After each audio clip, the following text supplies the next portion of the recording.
Welcome back to the Ride Along channel, where today I'm going to show you a little trick I've learned where you need zero mounts at all. Everything that comes in a box when you first buy your GoPro is it. Now I'm actually filming this on an Insta360 with the, an Insta OneR with the 360 mod on it, which definitely makes things a little bit easier having the 360 mod. But the base plate, the key bit I'm talking about, is the bit that comes with every GoPro when you buy them in the box.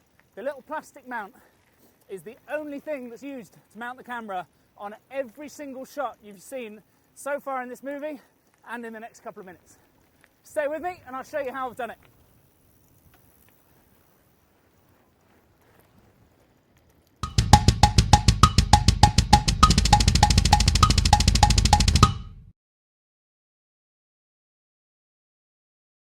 Now maybe you're like me, that I've been quite enjoying filming and getting the cameras out and showing different sports and things that I like to do, but the most annoying thing about these action cameras is they've made them so small and versatile and super lightweight, you don't even notice you've got them on you, but then you've got to carry this massive box of stuff around with you. All these different attachments and mounts and clamps and straps and everything. So I've used the base plate from the GoPro box. When you buy your GoPro, it comes in one of those display mounts. The box is actually made of it, that plastic thing that comes with it. And all I've done is drill a couple of holes on either side of it. And then using those holes, you can pretty much use a couple of little Velcro wire cable straps to attach anywhere that you'd normally put with whatever specific mount you're buying. So right now I've got it strapped to the helmet in the little vent holes of my helmet. You can use it on your front forks, you can use it on the underneath of your saddle, you can use it on your bag, you can use it, and this is the best one I've found for so many sports, is a chest mount without the need for an extra chest mount. All you have to do is make sure the holes you drilled in that base plate are just about wide enough to post your chest strap from your backpack through it, clip it up, and there's your chest mount straight away.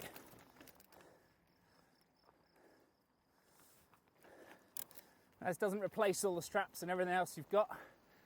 It's definitely useful to have all these different clips, and actually the helmet mount that I used a little bit earlier, I don't think I'd recommend it. It does work, but for the sake of a little sticky mount to plonk onto your helmet, you're much better off just getting one of those.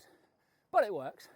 All the other ones though, I didn't need any other attachments, just that little base plate, a few little Velcro wiry straps, and you can put it wherever you want on the bike and get some great shots.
Definitely come too high, you can see here.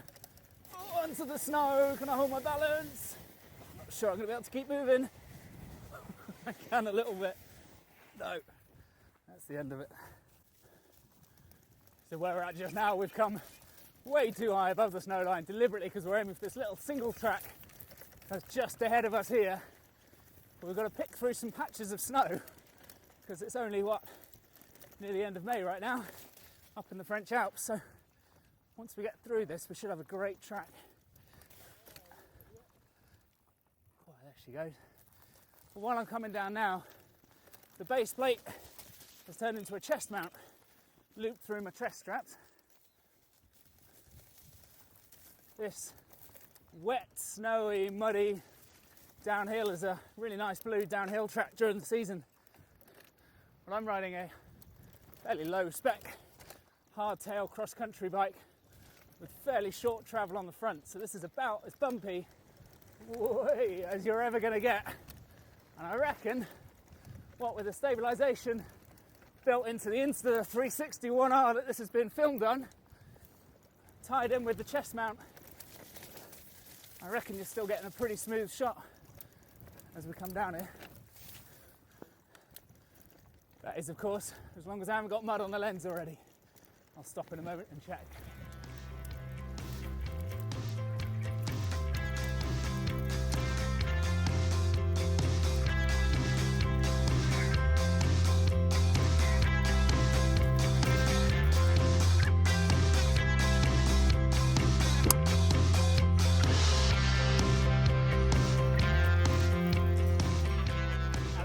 A little flicker of mud had come across the lens. That's why you could see what you could see.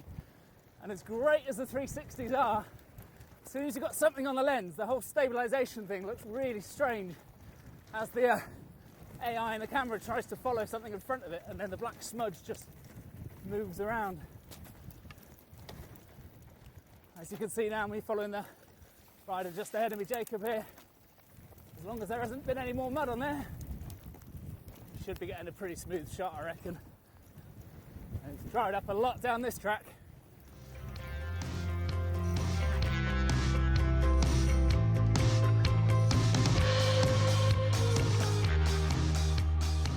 So new mounting position for the next part of this track.